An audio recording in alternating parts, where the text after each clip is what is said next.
So today we're going to be reading The Berenstain Bears' New Neighbors by Stan and Jan Berenstain. Uh-oh, some nearby neighbors moved away. Now who's coming here to stay? I wonder how long it will be empty, said Sister Bear. She was talking about the house across the road. The family that had lived there had moved to Big Bear City. Now the house was empty and had a for sale sign on it. It's hard to say, said Papa Bear. I don't think it will be empty for very long, said Mamma. It's a very nice house.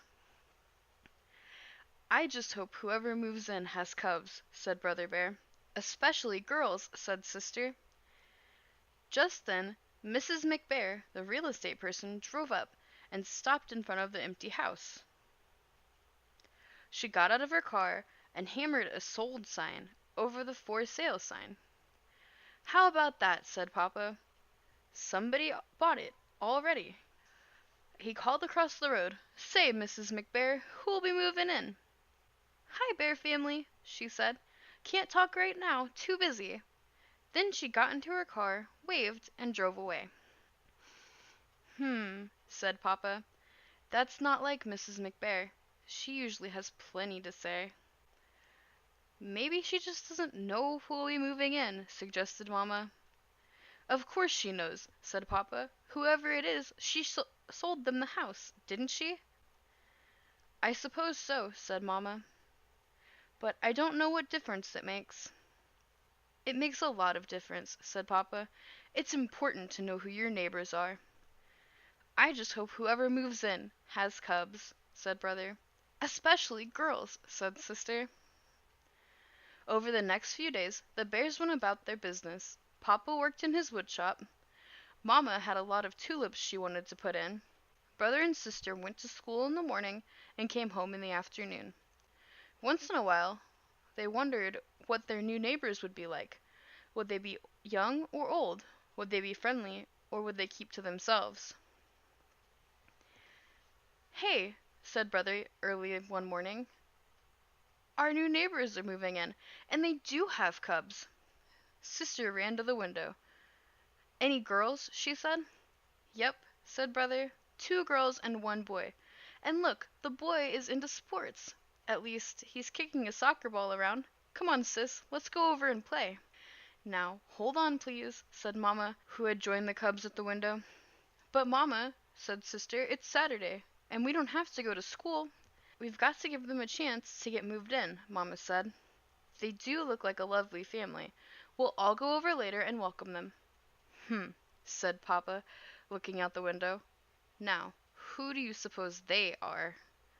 He added in a grumpy tone of voice. And what do you suppose they're doing here? Well, said Mamma, I suppose they're the Panda family, because that's what they've just painted on their mailbox. As for what they're doing, I suppose they're doing the same thing we are, living here. What's the matter, Papa? Asked Sister. Don't you like them? That's not it, he said. It's just that they're different, that's all.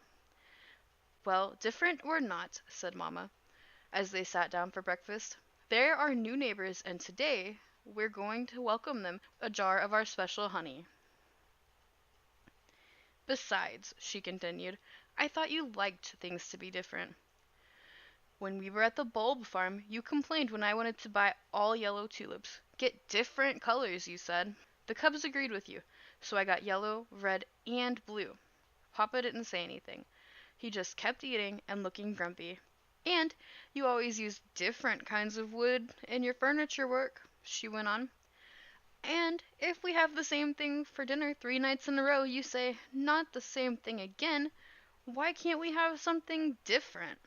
That's different, grumbled Papa as he left the breakfast table. Just look at that, would you? He said, looking out the window. Before you start giving away all of our special honey, I think you should have a look at what our new neighbors are doing. They've hardly even moved in, and they're building a fence. A spite fence. What's a spite fence, Papa? Asked Sister. Mamma looked out the window and saw that the pandas did seem to be putting up some sort of fence, though it didn't look like any fence she'd ever seen. It looked more like a row of sticks. A spite fence, said Papa, is a fence that bad neighbors put up just for spite. They do it just to be mean and keep decent folks from seeing what they're up to. I'm sure there's an explanation, Mama said. She was back in the kitchen putting a big red bow on a jar of special honey. Hm, said Papa. I was saving that honey for a special occasion. New neighbors are a special occasion, she said. Hi, neighbors, said Brother. We're Brother and Sister Bear. He and Sister had decided not to wait for the family welcoming visit. We live in that big tree house across the road. I'm Peter Panda, said the new cub. These are my sisters, Pam and Patty. The new cubs were very, very friendly, and pretty soon one and all were busy talking about things that cubs talk about. It turned out that Peter Panda not only had a soccer ball, he was a soccer whiz. But he didn't know much about baseball or football. He agreed to show Brother some soccer moves, if Brother would teach him about baseball and football. Sister, Pam, and Patty were already working up a sweat jumping rope. And it turned out that the spite fence wasn't even a fence. It was a row of bamboo. It's our favorite food, explained Peter. Mom's a great bamboo cook. She must have 50 recipes. Well, honey's our favorite food, said Brother. We're going to bring you a jar of it later. That afternoon the whole bear family came over to welcome their new neighbors, with a jar of special honey. The bears and the pandas had a very pleasant visit. Even Papa had a good time. He found Mr. Panda, who had traveled all over the world, to be very interesting, and he especially enjoyed the chilled bamboo juice that Mr. Panda served. Mama arranged a neighborhood welcome at the community center for the next weekend. It was a covered dish supper, and Mrs. Panda's barbecued bamboo shoots were the hit of the evening. The end. What do you think the meaning of this book was?